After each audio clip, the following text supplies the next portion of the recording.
عايز اقول لك بقى، عمنا ابن خلدون كتب الكلام ده من 600 سنة تقريبا وسماه العصبية. وبالمناسبة العصبية مش اللي دماغك فيها اللي هي الغضب يعني وكده، لا، هي القلب والعصب والتكاتف والانتماء والقوة والتجمع حوالين هدف واحد.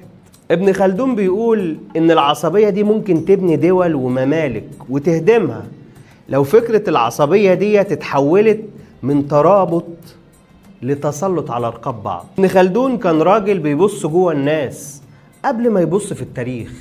ابن خلدون بيقول إن الناس طالما متفرقة عن بعض عمرهم ما يقيموا دولة، طبعا علشان كل واحد لوحده.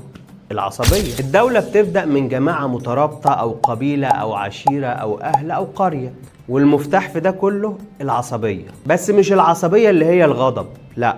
ابن خلدون كان بيقصد الولاء المشترك والانتماء والقوة اللي بتجمعك بغيرك علشان تحققوا هدف واحد. وهنا بقى القبيلة لما بتتعرض لخطر بيظهر طبعا البطل، والناس كلها بتتلف حواليه، ومن هنا بتتولد الدولة. قالك العصبية دي بتدي شرعية وبتدي طاقة وبتدي دافع للتوسع والنمو، ده طبعا على حد قول ابن خلدون.